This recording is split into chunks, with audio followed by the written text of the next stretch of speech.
बंगाल विधानसभा चुनाव को लेकर विवाद बढ़ता दिखाई दे रहा है। पूर्व सीएम और टीएमसी प्रमुख ममता बनर्जी ने पहले ही इसे मानने से इनकार कर दिया था और अब देश के पूर्व चुनाव आयुक्त अशोक लवासा ने भी इस पर सवाल खड़े कर दिए हैं। उन्होंने चुनाव आयोग की कार्यशैली पर सवाल उठाते हुए कहा है कि लोकतंत्र को सिर्फ चुनाव ही नहीं, एक स्वतंत्र और निष्पक्ष चुनाव की जरूरत होती है, जिसके बाद चुनाव आयोग बुरी तरह से घिर गया है। तो और क्या कुछ कहा पूर्व चुनाव आयुक्त ने, जानेंगे इस रिपोर्ट में। चुनाव आयोग की कार्यशैली गंभीर सवालों के घेरे में आ गई है। विपक्ष तो पहले से ही उसकी निष्पक्षता पर सवाल उठा रहा है और अब देश के पूर्व चुनाव आयुक्त अशोक लवासा ने भी देश में हो रहे चुनावों पर गंभीर चिंता जाहिर की है। उन्होंने पश्चिम बंगाल में जो हुआ उसका जिक्र करते हुए एसआईआर को साफ शब्दों में गलत करार दिया है, जिसके बाद चुनाव आयोग पर विपक्ष के आरोपों को और बल मिल गया है। अशोक लवासा ने अंग्रेजी अखबार द हिंदू में छपे अपने लेख में पश्चिम बंगाल विधानसभा चुनाव का उदाहरण देते हुए कहा कि हो सकता है कि एंटी इनकम्बेंसी ने वोटरों की पसंद पर असर डाला और जीतने वाली पार्टी ने अपनी शानदार जीत के लिए असरदार कैंपेन चलाया।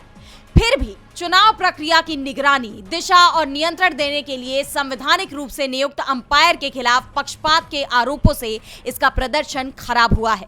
इस नतीजे को वोटर रोल के स्पेशल इंटेंसिव रिवीजन यानी एसआईआर से जोड़ा जा रहा है।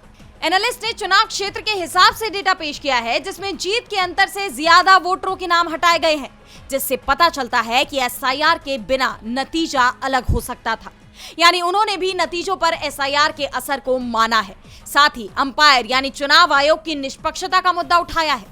लवासा ने आगे कहा कि विडंबना यह है कि चुनाव आयोग ने मौजूदा एसआईआर प्रक्रिया से असम को बाहर रखा, जबकि वहां कुछ साल पहले तैयार की गई राष्ट्रीय नागरिक रजिस्टर यानी एनआरसी में 19 लाख से ज्यादा लोगों को गैर नागरिक घोषित किया गया था।